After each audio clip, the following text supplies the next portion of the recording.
공부할 내용은 창세기 12장 5절부터 9절까지인데요.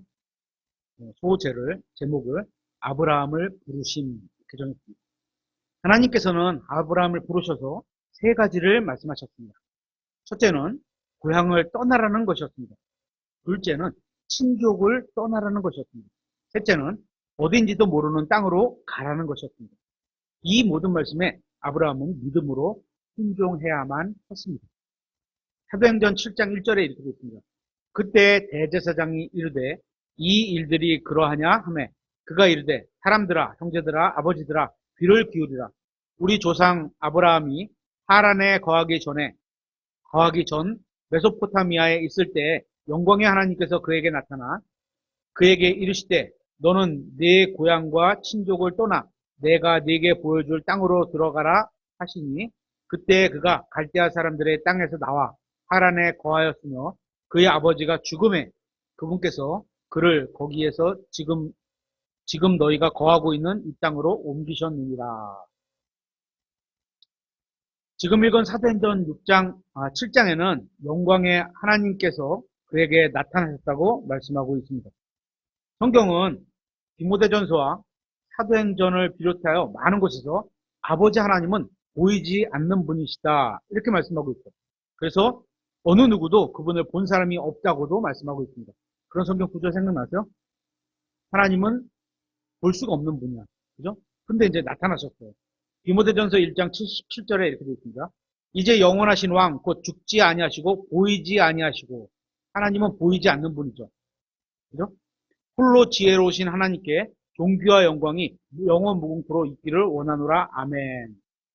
하나님은 육신의 눈에는 보이지 않는 분이십니다. 하지만 하나님께서는 아브라함에게 나타나셨습니다. 예수님께서 인간의 몸으로 이 세상에 오셨을 때에 비로소 사람들은 눈으로 하나님을 볼 수 있었습니다. 물론 성육신 전에도 주 예수 그리스도께서는 여러 번에 걸쳐 이 세상에 나타나셨습니다. 주님께서는 불타는 떨기나무에서 모세에게 나타나셨고 불타는 용광로에서 다니엘의 세 친구에게도 나타나셨고 주님의 군대 대장으로 여호수아에게도 나타나셨습니다.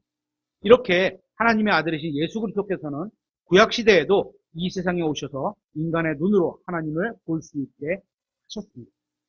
아버지 하나님은 보이지 않는 분입니다. 그런데 예수 그리스도께서 인간의 몸으로 이 세상에 나타나셨습니다. 아버지의 형상, 하나님의 형상이신 예수님이 나타나셔서 보이지 않는 하나님을 보여주셨던 겁니다. 성경은 이 진리를 영광의 하나님께서 아브라함에게 나타나셨다고 말씀하고 있습니다. 만일 아브라함이 분명히 영광의 하나님을 봤다면 그는 아들 하나님이신 예수 그리스도를 본 겁니다.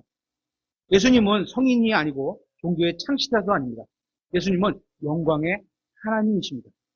하나님이 인간의 눈에 보이게 나타났다면 그분은 아버지 하나님이나 성령 하나님이 아니라 언제나 아들 하나님이신 예수 그리스도가 나타나신 겁니다. 아브라함 시대에는 아직 성경이 기록되기 전이었습니다. 따라서 아브라함은 성경을 가지고 있지 않았고 성경을 공부할 수도 없었습니다. 하지만 하나님께서는 그에게 하실 말씀이 있으셨습니다. 그렇죠? 우리가 믿음은 어디에서 있다고 했죠? 하나님의 말씀을 들음에서 온다. 로마서 10장 17절에 말씀하고 있죠. 아브라함에게는 성경이 없었지만 그는 하나님을 만나 하나님의 말씀을 직접 들었던 겁니다. 하나님께서는 아브라함에게 고향을 떠나라고 말씀하셨습니다. 아브라함은 왜 고향을 떠나야 하는지 묻지 않았습니다. 또한 주님께서도 이유를 말씀해 주시지 않으셨습니다. 그는 하나님의 말씀을 믿고 고향을 떠났습니다. 하나님께서는 친족들로부터 떠나라고 말씀하셨습니다. 그는 결국 친족도 떠났습니다. 하나님께서는 나중에 보여줄 땅으로 가라고 말씀하셨습니다. 그는 하나님의 말씀을 믿고 아직 보지도 못한 땅으로 떠났습니다. 이처럼 아브라함은 믿음의 사람이었습니다. 그는 많은 부분에서 우리에게 좋은 본을 보여주었습니다. 정말 다행인 점은 그가 슈퍼맨이 아니라는 겁니다. 아주 특별한 사람이 아니라는 겁니다. 우리처럼 평범한 사람이었습니다. 우리에게는 없는 그런 특별한 능력이 그에게 있었던 것도 아니었습니다. 그도 우리와 똑같은 사람이었지만 어린아이처럼 단순한 마음으로 하나님의 말씀을 듣고 믿었습니다. 처음에 아브라함은 하나님의 말씀대로 고향을 떠나기는 했지만 그의 친족인 아버지와 조카를 데리고 떠났습니다. 고향을 떠나면서 아버지를 모시고 조카를 데리고 가는 것은 인간적으로는 이해할 만하고 또 어떤 면에서는 훌륭한 일이었는지 모르지만 하나님의 말씀대로 행하는 것은 아니었던 겁니다. 영광의 하나님께서는 그에게 친족과 함께 고향을 떠나라고 말씀하신 적이 없었습니다. 주님께서는 그가 주님의 말씀대로 고향과 친족을 떠나 약속하신 땅으로 가기를 원하셨습니다. 성경에서 말씀하시는 믿음은 항상 하나님의 말씀대로 하는 겁니다. 아무리 좋은 의도로 했다고 하더라도 말씀대로 하지 않는 것은 불순종이고 믿음이 아닙니다. 그렇게 아브라함은 부분적으로 순종했습니다. 하지만 부분적인 순종은 순종이 아닙니다. 부분적인 순종은 자기 의의를 나타내는 거에 지나지 않습니다. 여호수아서 24장 2절에 이렇게 되어 있습니다. 여호수아가 온 백성에게 이르되 주 이스라엘의 하나님께서 이같이 말씀하시기를 옛날에 너희 조상들 곧 아브라함의 아버지이자 나홀의 아버지인 데라가 강 저쪽에 거하면서 다른 신들을 섬겼으나 아브라함과 그의 아버지와 할아버지는 원래 다른 신들을 섬기던 사람들이었습니다. 하나님께서 아브라함에게 나타나셔서 다른 신을 섬기는 아버지와 할아버지를 미워하라고 말씀하시지는 않으셨습니다. 다른 신들을 섬기는 아버지를 학대하라고도 말씀하지 않고 하나님께서는 아브라함에게 나타나셔서 참된 신이신 하나님과 우상 중에서 하나를 선택하게 하셨던 겁니다. 하나님과 자신의 아버지 중에 하나를 선택하게 하신 겁니다. 참된 하나님께 경배를 드리든지 아니면 아버지와 함께 헛된 우상을 섬기는지 하나를 선택하게 하셨던 겁니다. 신약성경은 구원받지 못한 부모에게 무례하고 불친절하게 대하거나 증오하라고 말씀하신 적이 한 번도 없습니다. 다만 부모님으로 인해 참된 하나님을 섬길 수 없다는 핑계를 댈 수 있다고도 말씀하시지 않았습니다. 믿지 않는 부모에게 무례하게 대하거나 대적할 필요는 없지만 그렇다고 해서 부모가 섬기는 신에게 부모와 함께 경배하기 위해서 참된 하나님을 따르지 않는 것은 어리석은 일입니다. 우리는 하나님과 다른 무엇 중에 하나를 선택해야만 하는 상황이라면 항상 하나님을 선택해야 합니다. 친척과 잘 지내는 것과 하나님을 섬기는 것이 충돌한다면 하나님을 섬기는 것을 선택해야 하는 겁니다. 하나님께서는 아버지와 관계를 완전히 끊으라고 아브라함에게 말씀하신 적이 없습니다.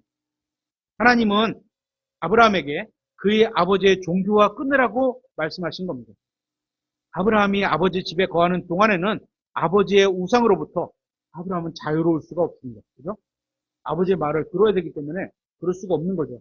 그래서 주님께서는 그에게 참된 하나님을 섬기는데 방해가 된다면 고향을 떠날 뿐만 아니라 이 세상에서 가장 사랑하는 사람, 예를 들어서 아버지라고 할지라도 떠나야 한다고 말씀하신 겁니다.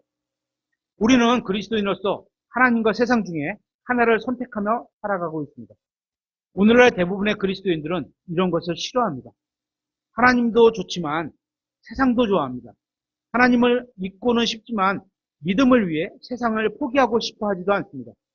그저 적당히 타협한 미지근한 선택을 하고 살아갑니다. 아브라함은 고향을 떠나야 했습니다. 왜냐하면 그의 고향은 우상을 숭배하는 곳이었기 때문입니다. 우리도 구원받은 이후에 이전에 즐기던 것을 떠나야만 합니다. 어쩌면 아브라함처럼 살아던 곳을 떠나야 할 필요도 있습니다. 하나님을 섬기기 위해서는 대가를 치러야 하는 겁니다. 성경대로 살기 위해서는 대가를 치러야 합니다. 구원받기 전에 즐기던 주님께서 싫어하신 것들을 버려야 하는 대가를 치러야 하는 겁니다. 하나님의 부르심에 응답한 사람은 아브라함처럼 하나님께서 떠나라고 하신 것들로부터 떠나야 합니다. 때로는 단순히 어떤 것들로부터 떠나는 것이 아니라 아브라함처럼 사랑하는 사람들로부터 떠나야 하는 경우도 있습니다. 계속해서 우상숭배를 하게 만드는 사람들로부터 떠나야 하는 겁니다. 우상숭배는 하나님이 아닌 다른 무엇인가를 또 누군가를 하나님이 계셔야 될 첫째 자리에 마음의 첫째 자리, 그죠? 거기에 두는 게 우상숭배인 겁니다. 우리로 하여금 우상숭배를 하는 것은 그것이 무엇이든 간에 또 누구이든 간에 과감하게 떠나야 합니다. 그럼에도 우리는 구원받지 않은 사람들에게 친절해야 합니다. 구원받지 않은 사람들에게는 무례해도 좋다는 말이 성경에 없습니다. 하지만 동시에 복음을 전하기 위해 타협해도 좋다는 말은 성경에 없습니다. 타협을 통해서는 누구도 진리로 인도할 수 없기 때문입니다. 누군가를 진리로 인도하기 위해서는 반드시 함께 약속의 땅으로 가야 합니다. 그들과 함께 갈대아 우르로 가서는 절대로 안 되는 겁니다. 누가복음 14장에는 큰 무리가 예수님께 나와 주님을 따르기를 원하는 내용이 있습니다. 누가복음 14장 25절에 큰 무리들이 그분과 함께 갈 때 그분께서 돌아서서 그들에게 이르시되 어떤 사람이 내게 오면서 자기 아버지나 어머니나 아내나 자식이나 형제나 자매나 참으로 자기 생명도 미워하지 않으면 내 제자가 될 수 없고 누구든지 자기 십자가를 지고 나를 따라오지 아니하는 자도 내 제자가 될 수 없느니라. 너희 중에 누가 망대를 세우려 할 때 먼저 앉아서 자기가 가진 것이 그것을 완성하기에 충분한지 그 비용을 계산하지 아니하겠느냐? 29절. 그리하지 아니하여 혹시 그 기초만 놓은 채 그것을 완성할 수 없다면 그것을 보는 모든 자가 그를 조롱하기 시작하며 이르되 이 사람이 세우는 일을 시작하고 완성할 수는 없었다 하더라. 또는 어떤 왕이 다른 왕을 대적하여 전쟁을 일으키려 할 때 먼저 앉아서 자기를 대적하여 2만 명을 거느리고 오는 자를 자기가 10,000명으로 당해낼 수 있을지 곰곰이 생각하지 아니하겠느냐? 만일 그럴 수 없다면 다른 왕이 아직 멀리 있을 때에 그가 사신단을 보내어 평화의 조건을 구하느니라. 그런즉 이와 같이 너희 중에 누구든지 자기가 가진 모든 것을 버리지 아니하는 자는 내 제자가 될 수 없느니라. 이 예수님을 따르던 큰 무리가 주님께 나아온 것은 주님께서 병을 고쳐주셨고 먹을 것을 주셨고 하늘의 왕국을 가져오실 것처럼 보였기 때문입니다. 그런 사람에게 주님께서는 자신을 부인하고 십자가를 지지 않으면 제자가 될 수 없다고 말씀하셨습니다. 주님을 첫째 자리에 두겠다는 결단을 내리지 않고서는 결코 주님의 제자가 될 수 없다는 겁니다.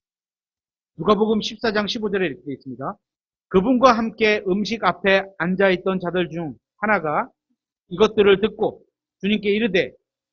그분께 이르되 하나님의 왕국에서 빵을 먹는 자가 복이 있나이다 하매 그때 그분께서 그에게 이르시되 어떤 사람이 성대한 만찬을 만들고 많은 사람을 초대한 뒤 식사 시간에 그 초대받은 자들에게 자기 종을 보내어 이르기를 오라 이제 모든 것이 준비되었느니라 하매 주님께서는 모든 것을 준비해 놓고 계십니다.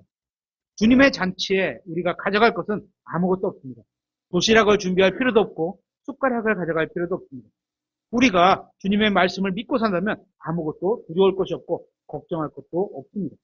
그렇죠? 계속해서 18절에 그들이 다 하나같이 변명하기 시작하여 첫째 사람은 그에게 이르되 나는 땅 한 구획을 샀으므로 반드시 가서 그것을 보아야 하니 원하건대 내 사정을 양해하라 하고 다른 사람은 이르되 나는 소 5거리를 사서 그것들을 시험하러 가니 원하건대 내 사정을 양해하라 하며 다른 사람은 이르되 나는 장가 들었으니 그래서 갈 수 없노라 하므로 그 종이 와서 자기 주인에게 이 일들을 알림해 그때 집주인이 노하여 자기 종들에게 이르되 빨리 도시의 거리와 골목길로 나가 가난한 자들과 불구자들과 다리 저는 자들과 눈먼 자들을 여기로 데려오라 하니 여기서 첫째 사람의 변명을 보십시오.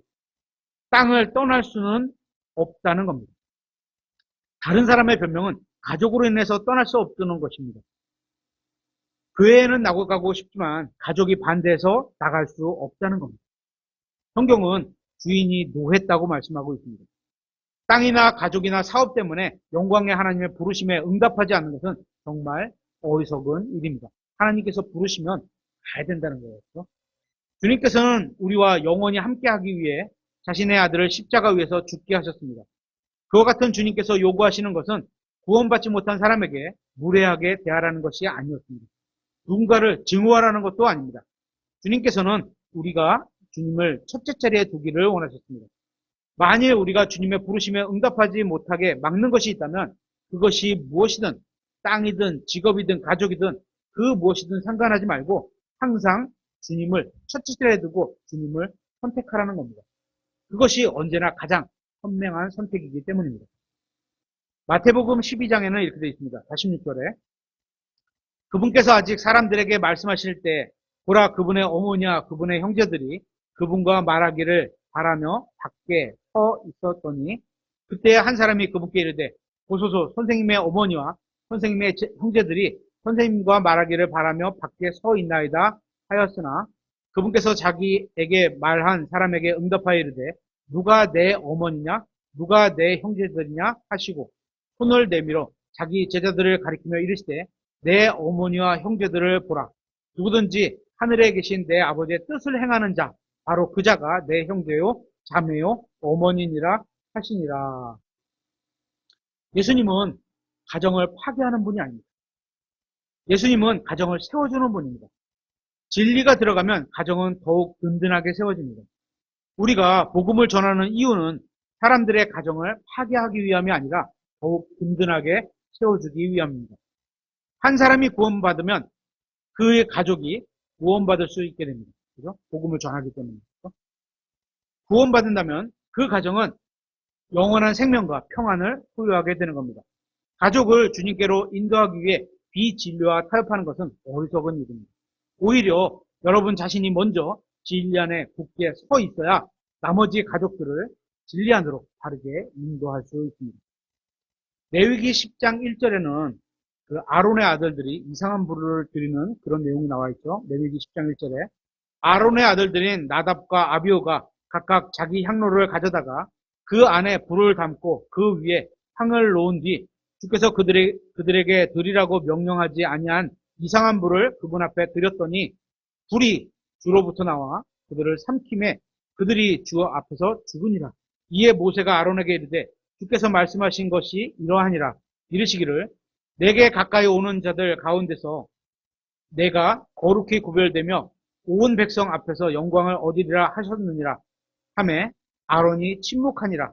모세가 아론의 삼촌 우시엘의 아들들인 미사엘과 엘사반을 불러 그들에게 이르되 가까이 와서 너희 형제들을 성소 앞에서 진영 밖으로 나르라 하니 이에 그들이 가까이 가서 모세가 말한 대로 저들의 옷을 입힌 채로 진영 밖으로 나르매 모세가 아론과 그의 아들들인 엘라살과 이다말에게 이르되 너희는 머리를 드러내지 말고 옷을 찢지 말라. 이것은 너희가 죽지 아니하게 하고 진노가 온 백성에게 닥치지 아니하게 하려 함이라. 옷을 찢지 말라는 말이 나오죠. 오직 너희 형제들 곧 이스라엘 온 집은 주께서 불 붙여 타죽게 하신 일로 인해 슬퍼할 것이니라. 주의 기름 부음에 쓰는 기름이 너희 위에 있으므로 너희는 회중의 성막문에서 나가지 말라. 이것은 너희가 죽지 아니하게 하려 함이라 하매 그들이 모세의 말에 따라 행하니라. 아론과 그의 아들들은 백성을 대표해서 주님을 섬기는 사람들이었습니다. 하지만 아론의 아들들은 하나님의 법을 무시했습니다. 하나님께서는 그들을 쳐서 죽이셨습니다. 만약에 아론이 아들들을 위해 울었다면 그것은 하나님보다 아들들을 더 중요하게 여긴 의미가 있었을 겁니다. 그래서 주님께서는 아론에게 아들들을 위해 울지 말라고 말씀하셨던 겁니다. 아론은 아들들이 아닌 주님을 선택해야만 했습니다. 왜냐하면 그는 주님께서 부르심을 받은 사람이었기 때문입니다. 다시 창세기 12장으로 돌아가 보겠습니다. 12장 4절에 이에 아브라함이 주께서 전에 자기에게 말씀하신 대로 떠났고 롯도 그와 함께 갔는데 아브라함이 하란을 떠날 때 그는 75세였더라. 아브라함이 자기 아내 사레와 자기 조카 롯과 하란에서 그들이 모은 그들의 모든 재산과 그들이 얻은 손들을 데려갔으며 그들이 가나안 땅으로 들어가려고 나아가 가나안 땅으로 들어갔더라. 아브라함은 모든 것을 가지고 주님께서 말씀하신 가나안 땅으로 들어갔습니다. 계속해서 6절에 아브라함이 그 땅을 지나 세겜이라 하는 곳에 다다르고 모레의 평야에 다다랐는데 그때 가나안 족속이 그 땅에 있더라. 아브라함은 주님의 말씀대로 가나안에 들어갔는데 그곳에는 가나안 족속들이 기다리고 있었습니다. 약속의 땅에 들어간 후에도 여전히 싸워야 할 대상이 있음을 보여주고 있는 겁니다. 구원받았는데도 모든 것이 끝나는 것이 아닙니다. 구원받은 이후에 진짜 영적 싸움이 시작됩니다. 계속해서 7절에 주께서 아브라함에게 나타나시되 내가 이 땅을 내 씨에게 주리라 하셨으므로 거기서 그가 자기에게 나타나신 주께 제단을 쌓고 우리는 이 말씀을 통해 여러 가지 교훈을 얻을 수 있습니다. 주님께서는 아브라함에게 나타나셔 말씀을 주셨습니다. 아브라함이 이 말씀에 순종하기 전에는 주님께서 다시 나타나지 않으셨다는 것을 보게 됩니다. 그리고 여러분이 성경을 읽어도 아무런 느낌이 없을 때가 있을 겁니다. 왜 그런지 아세요? 신앙생활이 무미건조한 것처럼 보이는 때가 있습니다. 왜 그런지 아세요? 하나님께서 여러분에게 하신 말씀에 순종하지 않기 때문입니다. 주님께서는 이미 주신 말씀에 순종하기 전까지는 다른 말씀을 주시지 않으실 겁니다. 이미 주신 빛에 반응하지 않는다면 다른 빛을 비춰주시지 않습니다. 이미 알려주신 진리에 순종하지 않는다면 다른 진리를 알려줄 필요가 없기 때문입니다. 어떤 분들은 더 강력한 설교를 원하는 분도 있습니다. 그런 분들이 생각해 봐야 할 것은 이미 주신 말씀에도 순종하지 않고 있는데 아무리 강력한 설교를 들어도 소용이 없다는 겁니다. 누가복음 16장 10절에 이렇게 되어 있습니다. 가장 적은 것에 신실한 자는 또한 많은 것에 신실하고 가장 적은 것에 불의한 자는 또한 많은 것에 불의하니라. 하나님의 쉬운 뜻, 일반적인 뜻, 여기에 대해 신실하게 믿고 행동을 했다면 어떻게 더 많은 하나님의 뜻, 더 전진된 자기를 향한 어떤 더 전진된 뜻을 주실 수도 있으시겠죠. 근데 그렇지 않다면 더 전진된 뜻을 주지 않는다는 거죠. 만일 여러분 자신이 신앙생활에 재미가 없고 무미건조한 것 같다면 하나님께서 여러분에게 하신 명령에 자신이 순종하고 있는지를 스스로 돌아보시기 바랍니다. 7절에 이렇게 되어 있습니다. 거기에 그가 자기에게 나타나신 주께 제단을 쌓고, 그죠? 진정한 순종은 진정한 경배로 이어지는 것을 보게 됩니다. 순종이 없는 경배는 아무런 의미가 없는 겁니다. 계속해서 창세기 12장 8절에 거기서 떠나 베델의 동쪽에 있는 산으로 이동하여 자기 장막을 쳤는데 그곳의 서쪽에는 베델이 있고 동쪽에는 아이가 있더라. 거기서 그가 주께 제단을 쌓고 주의 이름을 불렀으며 아브라함이 이동하여 계속 남쪽을 향해 갔더라. 히브리서에서는 아브라함이 나그네요 순례자였다고 히브리서 11장 13절에 말씀하고 있습니다. 성경은 구원받은 모든 사람이 이 세상에서 나그네요 순례자일 뿐이라고 말씀합니다. 그렇기 때문에 우리는 이 세상이 아니라 하늘에 있는 영원한 안식처를 향해 나아가는 순례를 하는 사람들입니다. 이 세상에 있는 그리스도인들은 영원한 집이 아닌 일시적인 장막에, 지금 우리가 살고 있는 이 몸, 장막에 거하는 자들입니다. 이 세상은 우리의 영원한 집이 아니라는 사실을 잊어서는 안 됩니다.